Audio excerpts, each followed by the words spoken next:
What is up, guys and gals? It's me, Thomas Found One here. Sorry for that really long introduction there, but I'm pretty sure you guys probably already know what the name of the video is, just by looking at the title.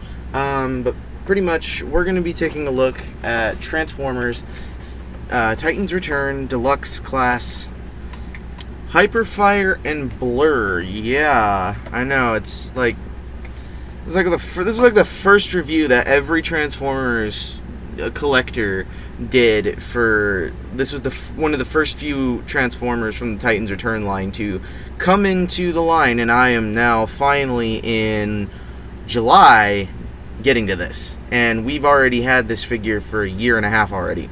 So pretty much, simply put, it just comes with Hyperfire and Blurr. For the side of the box, you got for the front of the box, you got Hyperfire connecting to Blurr.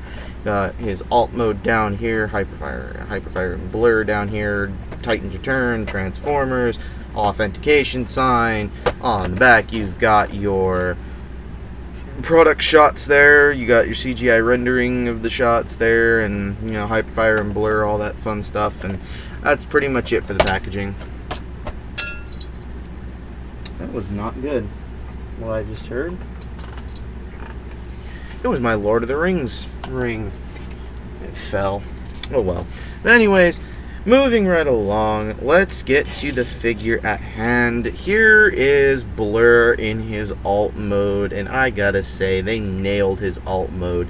I think it's a great alt mode to begin with. I mean, it's just a Cybertronian vehicle. I mean, how many Cybertronian vehicles do we actually have, aside from Six Shot?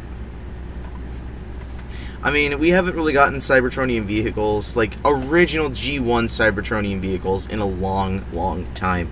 And the cockpit does open up, and you can, of course, take your Titan Master, in this case Hyperfire, and you can make him sit in there. Close this up, and it looks like he's driving. Blurr, pretty zoom, but this figure does roll pretty darn well. Here, let me show you guys down here. He rolls pretty well, like I think a little too well, honestly. But that pretty much, here's the underside, here's the top view. Let's take Hyperfire out and close this back up, and let's just look at this figure from the bottom here. Clearly, you can see the robot fists and everything. The one thing that I'm really happy about with the Titans Return toys is that they don't suffer from visible head syndrome, because the Titan Master is the head, the whole scenario thing there. But anyways, this is like the oldest Titans Return figure I've gotten so far. Without further ado, actually, before we get into that, he does come with some accessories. He comes with a blue plastic gun that has been painted silver very sloppily. Like, this is like one of the worst paint jobs I've seen on this figure. One interesting characteristic piece that I have to partially transform him in order to show you. Pretty much just extend the arms here.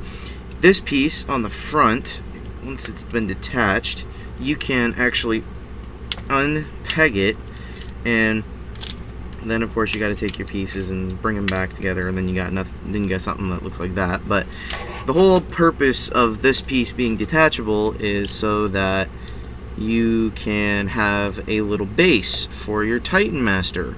And I thought it was really neat of Hasbro to include that idea. Granted, this figure might not have been the best one to do it for, but still, I'll give him A for effort on that one. As soon as I can get this piece down, here we go. This piece, there's a piece on the front that does swing out like that, and what you're supposed to do is you're supposed to take the gun, you're supposed to peg it onto the bottom there, and then it's kind of just like bring it down a bit more, and then you're supposed to have it sit like that. Then you're supposed to take your Titan Masters and have them sit there and go pew pew, bang bang, pew pew, bang bang, all that fun stuff. So that's not what we're gonna do. First, we're going to put everything back together, fix these arms, it's all fixed and gussied up a bit more. There we go. So pretty much, now, without further ado, personally, I think we should just get to the transformation, due to the fact that this guy is already, like, partially transformed. First, There's my neighbor's dog. First thing you're going to want to do is you're going to want to pretty much take these arms and extend them. Next thing you're going to want to do is you're going to want to open the cockpit and flip down the seat. Then push this down just a bit. Then take this piece, bring it all the way back, like it's going to double hinge, so it'll all double hinge all the way back. Then you're going to want to take these, bring them up, peg, push them until you hear that click. And then push down the chest piece and then rotate the arms down like so, and then take these, split them, and then come to the back section, open them up, and I like this idea they had here. Open them up and flip them out, and which will essentially, this will be the better looking version. Close in one of the feet. This one it's a bit different because you got to fold this piece in here. Close that in, fold down the feet, and then fold that back.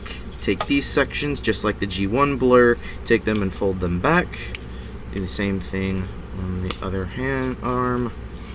And there you have Blur's body mode. Come in with hyperfire. Push, so we can get him in. There we go.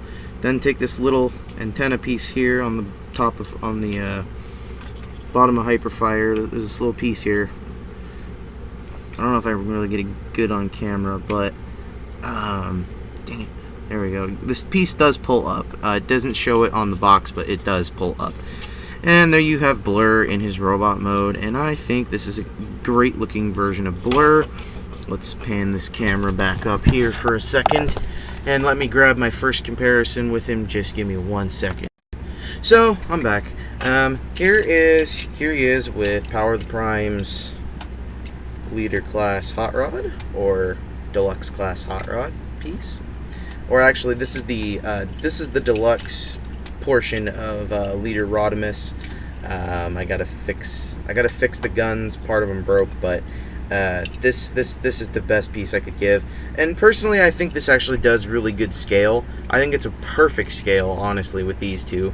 Like, Hot Rod was always a little bit taller than Blur, so here's this one. And because this is the only other version that I currently remember where it is, here he is with Transformers Animated Blur. And as you can see, Animated Blur towers over Titan's Return.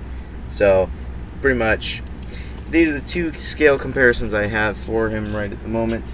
I didn't really care to do one in vehicle form because, let's put it this way, it's pretty simple to tell how big he is, really. He's not very big, but he's also not very small either.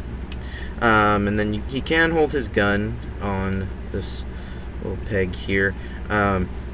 It does have weapon storage. Granted, it may not be the best weapon storage, but because it is a Titan's Return line gun, it has a little hole on the bottom here that you can see, and he has little pegs on the back of his shoulders that you can't really tell because it's here. Let me see if I can get this on camera. Like, there are little pegs, like right there. There we go. And then you can take the gun, you can peg it onto the back of his shoulder, and there's some weapon storage. Not the greatest weapon storage in the world. Another thing you can do is, like in vehicle mode, it has a circular peg right here as well, or a circular hole there, and you can just slide it in there on his back, and then you can have that be there, and there's weapon storage for that. You can also have him hold his weapon as an arm cannon, which I think is pretty cool. They added these little holes on his arm. For what reason, I'm not 100% sure, but it's a little bit of a tight squeeze, so you may experience a little bit of stressed out plastic. I wouldn't worry about that too much, but here he is with his arm cannon, I suppose you could say. Yeah. As for articulation, his arms do a full 360. His arms can go in like that, about that far, unless you really want to count the transformation joint, and you can take it even further, so he doesn't knock hyperfire out of his little spot there. Let's pull that little antenna back up. Can do a full 360, like I mentioned earlier. Full 90 degrees of bend at the elbow. He does have wrist swivels. This is one thing I'm very happy about. He has wrist swivels. He also has a bicep swivel here on this. He does have a waist swivel. I'm actually very happy about that. Legs can, if you move the arms out of the way, they can do a full 360 if you, or actually, they can't really do full 360, but they can go up about that far, and they can go, if we move that out of the way, they can go back about that far. So, pretty much, get that backpack back down there. So that's pretty much it. You can also take his chest piece, and you can store a Titan Master in there, but I don't want to store a Titan Master in there.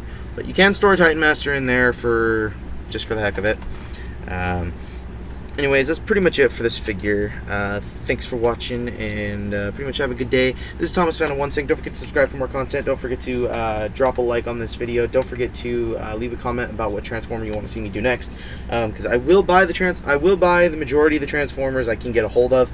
I'm having a tough time getting a hold of third-party ones. The one that I'm having a tough time getting a hold of is Make Toys Firage, which is the Dark of the Moon Deluxe Class Dino, or Mirage, as I totally would call him Mirage, but it's pretty much Dark of the Moon Deluxe Class Dino. I'm having a tough time getting a hold of him.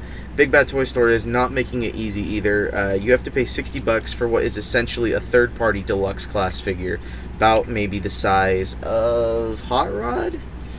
Of this Hot Rod, maybe? This one, I would assume, about the size of this guy. But you're paying $60 for it, so you're paying for a deluxe size character that the price for the you're paying the price of a leader class for a deluxe class. So, I mean, essentially, it's like a catch-22, but you know, I think it was a good idea for them to do that in the first place. Oh, and I just noticed this. Another thing you can do for weapon storage is on the side of this piece here. It has a circular peg on it, and you can totally, if I can get this to go right, there we go. You can totally have it do that and be looking all spiffy and everything. And it may not look great at first, but you know, could be better. But anyways, so that's pretty much it for this review. Don't forget to stick around for my Ant-Man and the Wasp review. I went and saw it on premiere day. I went and saw it day of, and I was really excited to see it. I got a bunch of fan theories and spoilers for you, if you guys really are interested in those things. But half of my fans, I have a feeling, aren't. So anyways, thanks for watching, and peace.